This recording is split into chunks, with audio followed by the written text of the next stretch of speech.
सतगुरु की प्यारी साथ संगत बड़े प्यार से कहिए धन निरंकार जी। आशा करते हैं आप सभी अच्छे से होंगे। और आज का शीर्षक है वास्तविक कर्ता कौन। साथ संगत जी, आत्मा ईश्वर की अंश है और सदैव रहनी भी, लेकिन अज्ञानतावश जब ये अपने मन या शरीर मानकर विभाजितीय से संबंध जोड़ लेती हैं, तब जीवन में द्वंद्व जन्म लेता है। संत तुलसीदास जी कहते हैं कि ईश्वर अंश जीव अविनाशी, चेतन अमल सहज सुख राशि, सो माया बस भयो गोसाई, बंदियों की मरकट की नाई। किसान संगत जी, मन की चाहत संसार की है और आत्मा को परमात्मा चाहिए। जब आत्मा और मन इकट्ठे होते हैं, उस भाव का नाम ही जीवात्मा है। यहाँ पर जीव और आत्मा को समझकर इनका संबंध समझा जा सकता है। जब तक ये जीव भाव रहता है, तब तक सहजता, सरलता, स्थिरता, एक रस्ता की बातें मात्र एक कल्पना बनकर रहेगी और उसके समर्पण में भी कामनाएं और अहंकार जुड़ा होगा। सतगुरु मैं तेरा हूँ, निष्काम भाव से तेरी भक्ति करता जाऊँ, मेरे मन का यही भाव है। लेकिन सासंग जी, इसके पीछे कामना अगर सबसे ऊपर जाने की होगी और कहीं पीछे ही रह गए तो गिले शिकवे भी होंगे। फिर सहजता कैसे आए बनेगी। जो तुद भावे साही बलिकार वाली बात कैसे बन पाएगी। जीव भाव के रहते व्यक्ति कर्ता भाव से कैसे मुक्त होगा। भक्ति मार्ग का यह एक नियम है कि जब तक इंसान कर्ता बना रहेगा, जब तक निरंकार अकर्ता होगा। लेकिन जब इंसान स्वयं को मात्र एक निमित्त मानेगा, तब निरंकार कर्ता होगा और उस जीवन से निरंकार के सारे गुण उजागर होंगे। बुल्ले शाह जी के भाव भी यही है कि जो तुद ओही विड्ढा, दूजा न मिलिया कोई, हस्ती छोड़ तू वेक बुलैया, जिसदा नाम जपे तू ओही। और बाबा हरदेव सिंह जी महाराज ने भी इंसान को जगाते हुए कहा है कि सतगुरु ने जब ज्ञान दिया तो तंग दिली से मोड़ा है, अनहद और विशाल प्रभु से पल में नाता जोड़ा है। अब भी मूल समस्या तो यही है कि बीमारी तो समझ में आ गई, लेकिन छुटकारा कैसे मिले। मन और आत्मा की ग्रंथि कैसे छूटे। इसके लिए सासंग जी, परमात्मा को तत्व रूप से जानना होगा। इस ब्रह्म तत्व को जानने के लिए सतगुरु की शरण लेनी होगी।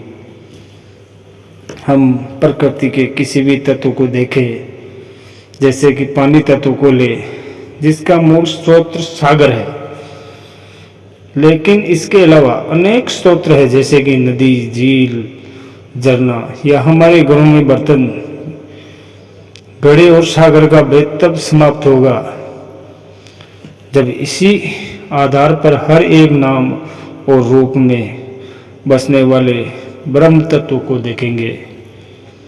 सासंग जी, उस स्थिति में द्वैत के लिए हमारे जीवन में कोई स्थान ही नहीं रहेगा। फिर सासंग जी, सर्वत्र एक परमात्मा की लीला ही नजर आएगी।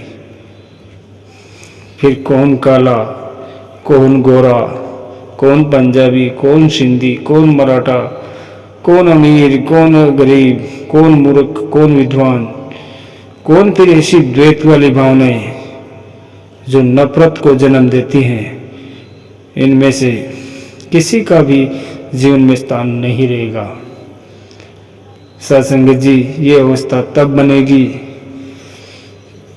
जब ये मिलन हृदय से होगा, वरना तो ये ज्ञान भी लोक में वाह वही बेशक दिलाए, लेकिन स्वयं का जीवन आनंद से वंचित ही रहेगा। इंसान गलती ये करता है कि ये प्रभु को दिमाग में रखता है और माया को हृदय में। इंसान को माया को निमित्त मात्र मानकर संसार में सकारात्मक कार्य करने थे, लेकिन सत्संग जी इंसान ने निमित्त मात्र निरंकार को रखा और कर्ता भाव में रहकर अहंकार का रस लेना शुरू कर दिया है।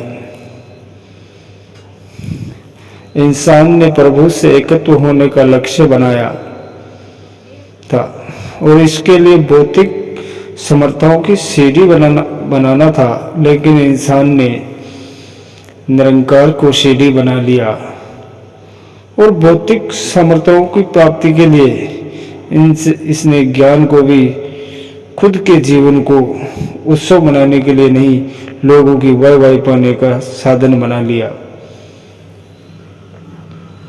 जरूरत है निरंकार से जुड़कर निरंकार के एहसास से युक्त होने की, फिर हृदय में सहज ही इस प्रभु के दिव्य गुण बसेंगे।